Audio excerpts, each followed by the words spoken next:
想我教你也行，答应我3件事。哪3件？外衣脱掉。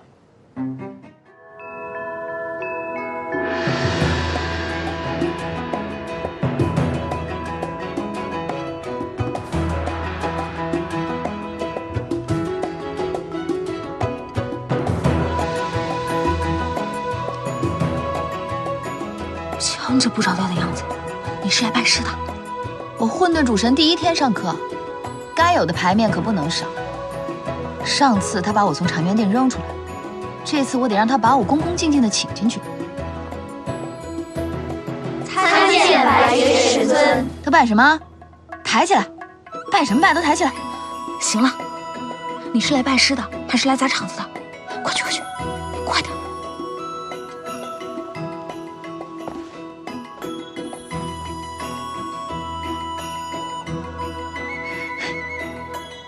朝圣殿上古前来向白绝真神学艺，还请神尊不吝赐教。我可听智阳说了，你答应教导我本事。堂堂的白绝真神，不会说话不算数吧？想我教你也行，答应我3件事。哪3件？别说3件，30件都没问题。外衣脱掉。月明啊，你听见没有？他竟然让我脱衣服，这成何体统？小祖宗就忍忍吧啊！在我长渊殿中修行，从此便没有什么主神与殿下之分。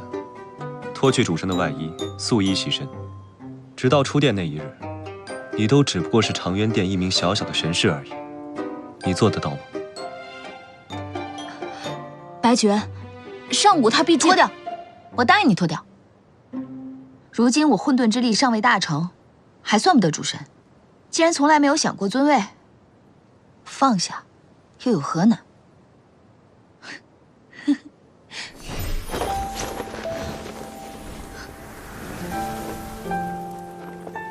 你做什么？在我殿中修行，必须心无旁骛，毁掉这些东西，从此不要再碰，做得到吗？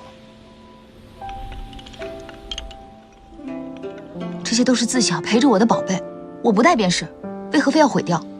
要得必有舍。你若连这些俗物都舍不得，做什么3界主神？不如去做一个笑话。你若不愿，离去便是。我白绝手下不留无心之人。我回，我回。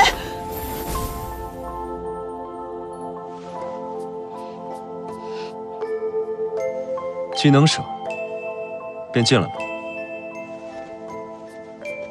你真舍得呀？白绝说的对，有舍便有得。等我学会他所有的本事，第1件事，我就把长渊殿拆了，给我所有的宝贝报仇雪恨。